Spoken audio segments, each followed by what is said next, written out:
Alright guys, welcome back to Milkman Channel. Today I'm going to be doing a little bit of hardware review on the Lenovo Legion Go. First hardware review ever, a little excited. But first things first, quick disclaimer. When it comes to handheld gaming PCs, I have only ever used the Lenovo. In fact, it's the only one I've ever seen in person. Although I may reference the ROG Ally and the Steam Deck and the Steam Deck OLED or any other device, do keep in mind the only one I have personal experience with is the OLED, is the Lenovo Legion Go, and I'll probably say that again a couple times throughout the video just to reinforce the point. But I just want to say at top of the hour that I've only ever used the Lenovo Legion Go, never used the ROG Ally, never used the Steam Deck, never used any Aya Neo device. So just keep that in mind. But with that out of the way, let's get into the meat and potatoes here.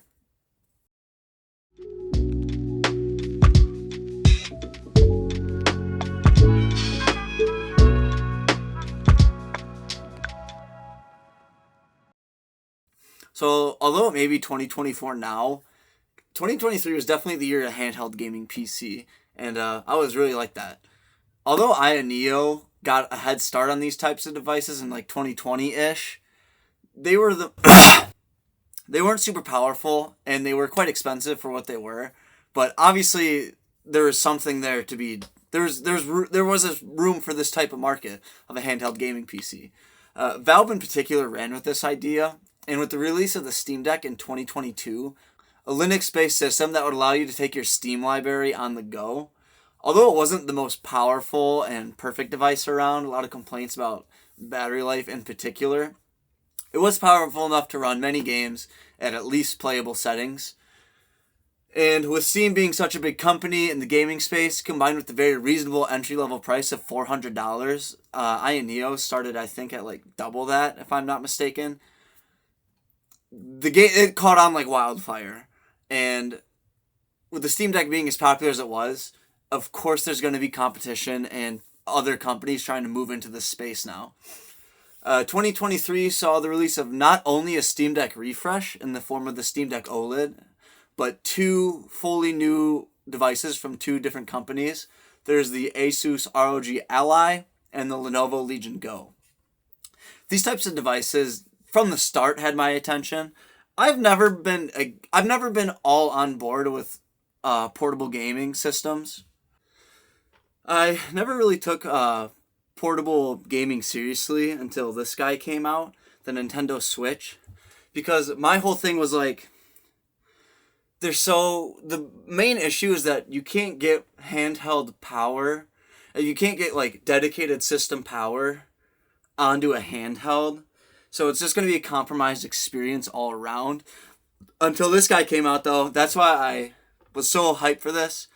Granted, I don't use it much anymore, or ever did I. It's actually my second one because I sold one and then rebought another one and still barely use it.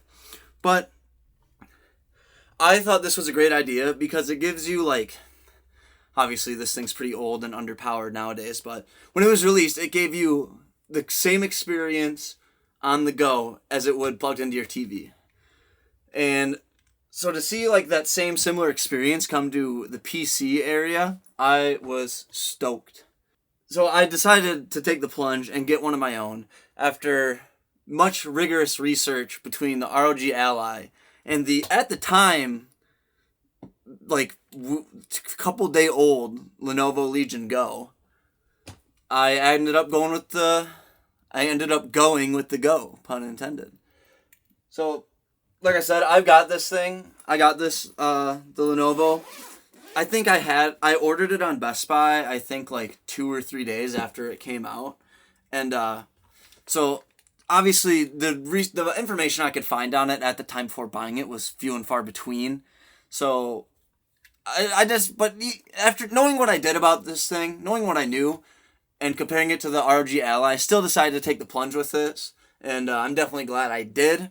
So spoiler alert, I love the thing a lot. It's not without its foibles, though. So I'm just going to take some time, talk about this device, talk about my experiences with it, and maybe a little bit about the space in general of the handheld gaming PC, because I love these things.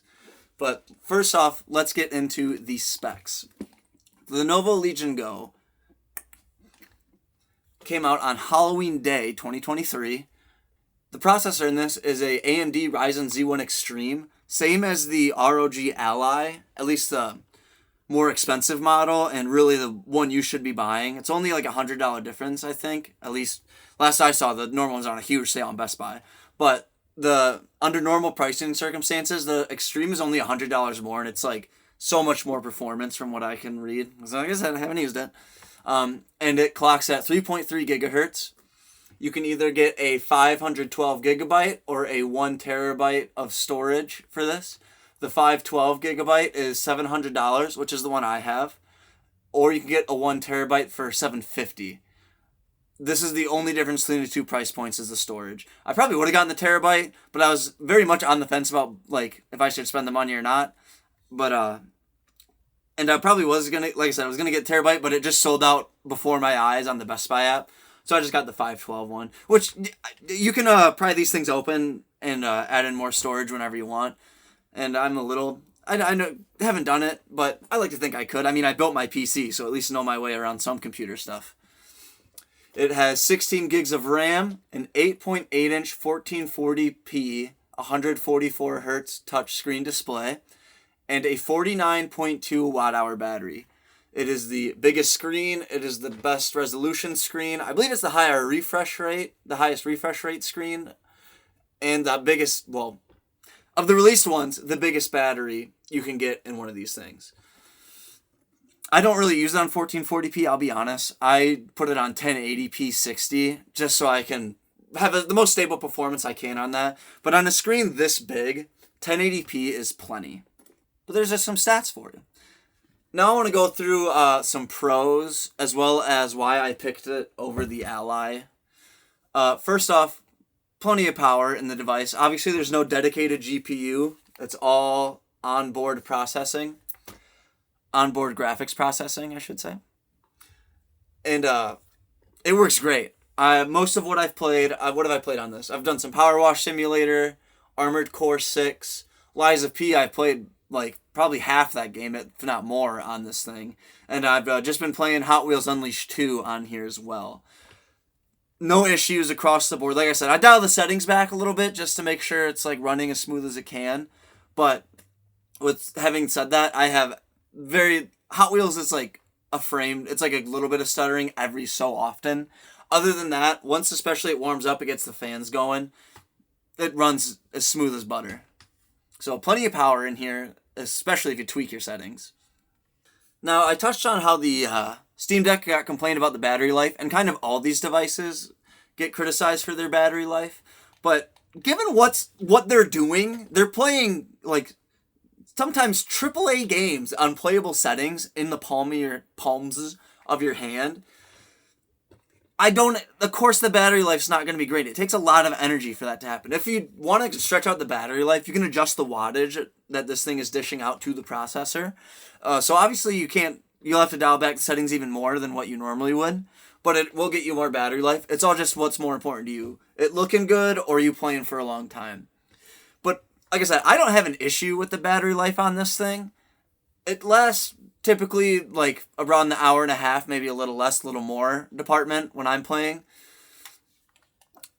Which may not seem like a lot, but I'm gaming. Like, I like to take a break. As much as I love gaming, I do like to take a break every so often. So, very rarely do I find myself needing to charge this up. I'm pretty much like ready to be done playing when this thing is ready to die anyway. I'm like thing will come out that's got 10% left, and then I got like, I don't know, maybe like 5 minutes, if that.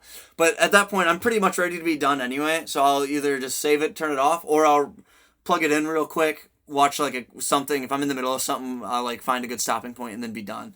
So I really don't mind the battery life on this. Of course, I wish it was longer. I want it to last years without having to charge it, of course. But given what it's doing, the current state of technology, not a lot of complaints with the battery life, me personally. And I'm not going to say, I want to talk about the size of this. It's a chungus compared to the others. It is like, hold on, I wrote it down here. This thing weighs in at, nears makes no difference, 2 pounds. When comparing that to the Switch that weighs half a pound, and then the ROG Ally at 1.3 pounds, it's a chungus. It's thick. The controllers are meaty. And I know 2 pounds doesn't sound like a lot, but when you're sitting here holding it for 45 minutes, an hour, it is a lot of weight. But I'm putting this under the pros because you do get used to it. At least I did. I can definitely see, like, if someone had smaller hands, like they're just kind of smaller person, they got smaller hands, I can see them not being the most satisfied with this. But you do get used to the size. It's not that big of a deal. Like, if I'm holding it like this for an hour, I just have to, like, give my hands a little rubbing every, like, 45 minutes or so. Just, like, quick, ooh, there. And then I'm ready to pick it back up and game for another 45 minutes. So, yes, it is big, but you do get used to it. Especially when you compare it to its competition. It's a Chungus. But I have no issues with the size. Because, like I said, you do get used to it. And now the dedicated reasons why I picked this over the ROG Ally. First off, the battery is bigger in here. I'd rather dial the settings of my games back than get more out of battery than vice versa. So this does have a bigger battery than the ROG Ally. Now, of course, it is a little bigger, so it's got to use more of that battery to push the display. It's got to use more percentage of its battery to push the display than the percentages of the battery. How can I put this? With the screen being bigger and being higher resolution and frame rate and whatnot, but mainly the size, it does have to use more battery power to get the screen going, to power it, than the Ally or the Steam Deck. So, but everything I can find online before buying it, at least the battery life seemed incredibly similar. Like, yeah, it's a bigger battery, but it's using it to power bigger displays, so that just cancels each other out. And this has like a nearly 50 watt hour, and the ROG Ally only has a 40 watt hour. So, but I just decided to wing it. I was like, yeah, I mean, a bigger battery, it can't have worse battery life. So, I decided to wing it. One thing I liked about this that's not the ROG Ally is it does come with a carrying case. Now, this carrying case does only hold this little puck for the mouse, which I'll get to in a bit, and the device itself. There's no room for cables or anything in here. But considering, that's most of this, it'll be enough for me to carry stuff in 99% of the time. And anyway, even with that, I got my backpack that I carry a headset I bought for this thing in with it. So I wouldn't be able to fit everything I want in here anyway. So I'm always just throwing it in my backpack, zipping it up.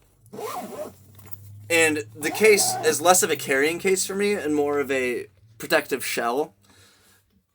And with the ROG Ally, it doesn't come with that. You only get the device and the charger. So to see it come with a carrying case, I think the Ally case is like $40 too. It's something crazy. At least the first party one. I'm sure you can get third party cheaper ones, but the first party one was like $40 or something, I think, on Amazon. And that's kind of a lot when this comes with one. Got this new LTT store backpack. I'm really liking it. It's quite a chungus of a backpack, but that's what I like. A lot of compartments. Good backpack. Comfortable. It's very comfortable. Anyway, so what sets this apart from the Ally and the Steam Deck, as I will show you right now. Boom. Boom. Look at that. The controllers they detach from it. Built-in kickstand on the Legion Go. So you can just set it up like that. Gaming. Got your controllers here. So you don't have to hold it the whole time. If you got a little tabletop at your disposal, you can do this so you don't have to hold it, which really reduces the strain on your hands from the heavy weight I mentioned. And I'm someone who, I want every machine. I want to have one machine that does everything. So, I would love for this to be, a bigger tablet, full power gaming PC, a PS5, an Xbox. I can carry it wherever I want, game wherever I want, giant. I want just one device that does it all. So for this to have a kickstand, and so I can set it up somewhere and use it. It's very similar to the Switch in that sense. Although I will say, the kickstand on this thing is like pretty much the length of the back. It's a hell of a lot better than this stinky little thing on the Switch. So when I saw that it could detach the controllers, I was very intrigued. One of my favorite things in things I buy, like especially with the high dollar things, is versatility. That is a big thing I look for. So the more versatile machine, the better. Another reason why I picked it over the Ally. I was a little salty that unlike the Switch, when you buy the Switch, you get like a little thing for these to slide into. So it's a little more of a normal controller. It's not two separate things. And I was a little salty that the Lenovo didn't come with that. But having have used them detached and just in my hands like this was a lot better than I thought. I think one reason I'm okay with this is that these controllers are so much fucking bigger than the Switch ones. Just like, look at this. Look at how much bigger this is. Especially the girth. Like, look at that. Holy shit. Hold on. You can almost fit like 2 Joy-Cons in the depth of one of the Go's. So having them be so small and without a skeleton, I would definitely get frustrated. But since these are so huge and so girthy, I almost think like having a dedicated skeleton thing to slide them into would be like almost too big. So I really don't mind just using it freehand like this.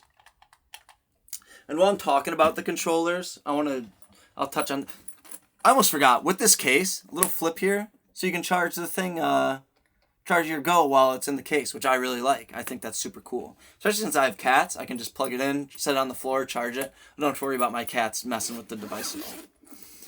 But another thing that's super cool about this is this plate. And because right here, you can flip a switch on the bottom of the right controller. Hopefully that's in focus. I don't know. And you can put it in here. It's all magnet. And you have these 2 buttons on the back here. And put it in your right hand. You can use it as a vertical mouse, even with a scroll wheel. Scroll. Come on, dog. Focus in. There you go. You can kind of see it there. My lighting is throwing it off. There we go. You can see the scroll wheel, and you got 2 dedicated mouse buttons. So if you're out in public, you want it in tablet mode, and you got to use some actual, geez, the lighting's really throwing this off. And you got to do like some actual productivity that's not gaming. You do have a little mouse here. I did properly use this thing for the first time in since I bought it. For a couple minutes, I did actually use this joystick mouse thing. I'm not gonna lie, it is a little awkward. It's obviously not as normal as it doesn't feel as good as a normal mouse. But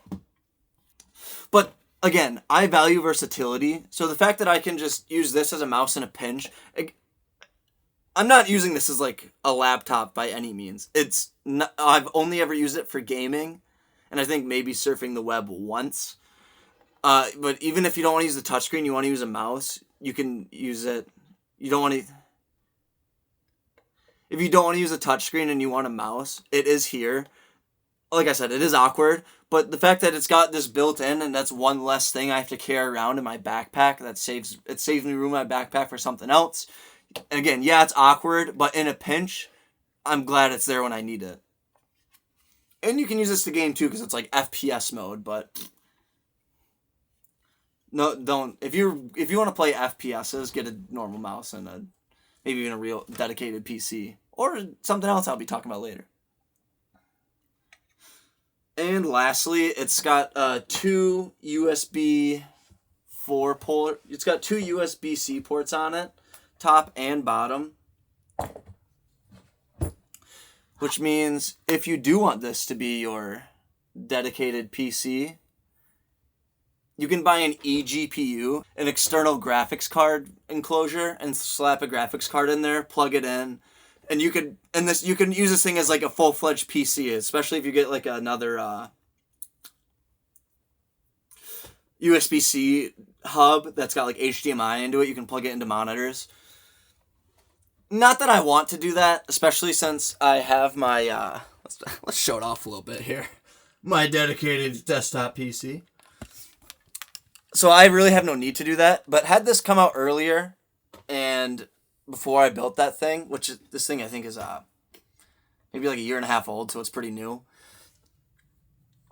Had this thing come out earlier, I may have just gotten this and an eGPU and hooked it up in there. I might do that in the future. We'll see. I would want to, especially since obviously you do lose some performance using eGPUs because it's not plugged directly into the motherboard. It's got to go through like a board in there, in through a USB port here. It's not like mine where it's like dedicated. It's there as fast as can be. So you do lose some performance. But for some people, it's important to note that I'm in the Lenovo Legion Go subreddit. A lot of people use this as their main machine, and I totally understand that. But now for the things I don't like about this device. These controllers with a switch, when you're putting them back on and taking them off, listen closely. It's a nice satisfying click. And then the button you hit this black button on the back here, slides right out. And these controllers, although the Joy-Cons have their issues, I think that's a really good way to do it with them. Put them on, take them off. These guys, not so much. I find myself kind of going in sideways and doing a little slide up. And there is a little bit of a click. But it's definitely not as pronounced, I guess. It's not as seamless as a process as it does on the Switch. I would have liked them to see a little bit better attach and detach mechanism on this thing. But like I said, it gets it done. I would have liked something a little more concrete, I guess. Oh shit, I think I just made this strap super small.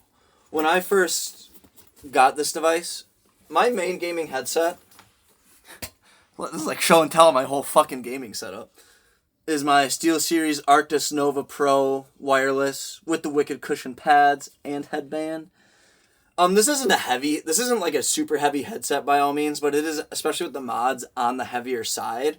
And when you're holding your head like this gaming the whole time, extra pounds on your head get felt very quickly. So I wanted a lighter headset to use. I'll pull it back out. So I bought this SteelSeries Arctis Nova 1 headset that lives in this backpack and it only gets used on the Lenovo. Cord's in here, I'm not going to pull it out. It is a wired headset. There's a headphone port as well as a micro SD card reader.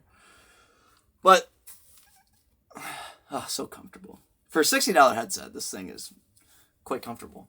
But, with this headset, when I plugged it into the aux port, this might be an issue with the cable in this, but really only the left side worked predominantly. The right side did have some noise coming through it, but not a lot by any means. So I was quite confused with that. I tried unplugging it, plugging it back in, blah, blah, blah.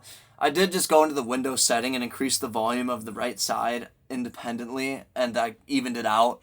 But I was a little frustrated to see that happen, to hear that come through with that issue. I don't use these things super often, so it's not that big of a deal. I typically just use the built-in speakers. But if I'm out in public, I'm putting this on. And it works now, but I was just a little disappointed and frustrated to have those audio issues.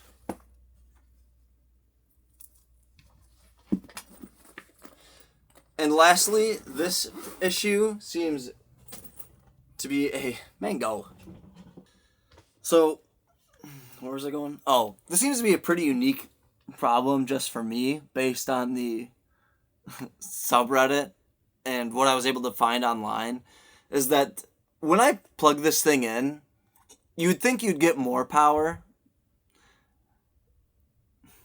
Mango, what are you looking at, dude? You're literally just staring straight down. you'd think you'd be getting like better performance because you're getting unlimited, like a lot more power to the system, which you should. But when I plug it in, for whatever reason, with me, the performance gets worse. I don't know why. Like I said, I've asked in the subreddit. This seems to be a pretty unique thing to just me. Hopefully, a software patch comes out sometime that fixes this issue. But like I said, more often, pretty much every time I'm using this thing, I use it from fully charged to dead 99% of the time, or dying. And with the, I'm usually pretty ready to be done playing by the time I need to plug it in anyway. But I would just like to get that fixed. That's definitely my biggest issue with this thing at the moment, is that little foible that seems to be unique to just me. However, despite the issues I'm having with this thing, I am absolutely loving it. I'm probably like 90% satisfied. I can't say, obviously it's not a perfect device, but if that battery thing could get fixed, I would say this is like a home run as far as I'm concerned. Whenever I see like the handheld gaming PCs discussed, besides the MSI one that just got announced, I'm always pretty. It never gets mentioned. This thing never gets mentioned. It's always the Steam Deck or the ROG Ally, and I don't really know why, because I'm really enjoying this thing. It's like I said, I might replace my desktop PC with this down the road. Maybe with like the Go 2 or the Go 3 comes out, it's a little bit better. I might snag an eGPU and just buy a graphics card, slap it in there. But I don't know. Like I said, I was on the fence about that. But if someone does use this as their only PC gaming machine, perfectly acceptable. I would not be like, oh my god, you need more performance, blah, blah. This is a more than capable device, especially if you dock it. You get an eGPU. You get a port with Ethernet in it, so you can use it on a wired connection, which I will always advocate for a wired connection when gaming. It's so much better. This thing gets me, I'm able to keep gaming when I'm traveling, when I just want to get away from my desk for a little bit. And it's nice. I would like to use it to do, one thing I really wanted to do with this was use it to emulate some games. Like the older God of War games. Man, I'm talking a lot. I don't have any water here. I'll wrap it up. I would like to use it to emulate some older games like the God of War games and the old Marathon games. Haven't gotten around to doing that, but quite frankly, seeing what's on the slate for 2024 for upcoming releases this year for video games, not a lot that piques my attention. Once I kind of get through my list, if I have nothing else to play, I'll definitely start using this thing to emulate those old games. But that's all I got really on the Lenovo Legion Go. Super in love with this. Absolutely adore it. Would recommend it to anyone who's looking for anyone who's got big enough hands that wants a handheld gaming PC. If you got smaller hands, definitely go with the ROG Ally or the Steam Deck. I wanted a Windows system because I use PC Game Pass a lot. I know you can sideload Windows onto a Steam Deck. You can get you can use another hard drive and do that. But I would rather just have it baked in. Plus, these have a lot more performance than the Steam Deck, for not a lot more. So, kind of figured I'd get it. But like, comment, subscribe. If you like this video, hit like. If you want to subscribe, which I know you do, make sure you do, and hit that post notification button so you don't miss anything. Let's talk handheld gaming PC in the comments. I'm super excited to see this space develop more now that it's kind of catching on beyond just Aya Neo. And with CES going on at the time of recording, MSI showed off their new one, the MSI Claw, which I'm really excited to see. It looks a lot like an Ally, but it's got an Intel processor versus an AMD one, which is quite interesting. So we'll see. It's got, the MSI has a bigger battery than this one. It's got like a 53.4 watt hour battery, I think. But it is all in one enclosure. It's not like, this is the only one that's multiple, that you can take apart a little bit. And that alone is worth a lot to me. But super excited to see where this space goes. Please let me know your thoughts on the Lenovo, the ROG Ally, the Steam Deck, the upcoming MSI, which one you like, which one you hate. I'd love to hear your thoughts on it. As like I said, I can't say it enough. I'm really excited to see where this space goes. But that's all I got. If you want to, this has my stamp of approval. Get one yourself if you're thinking about it. Otherwise, I'll see you in the next one.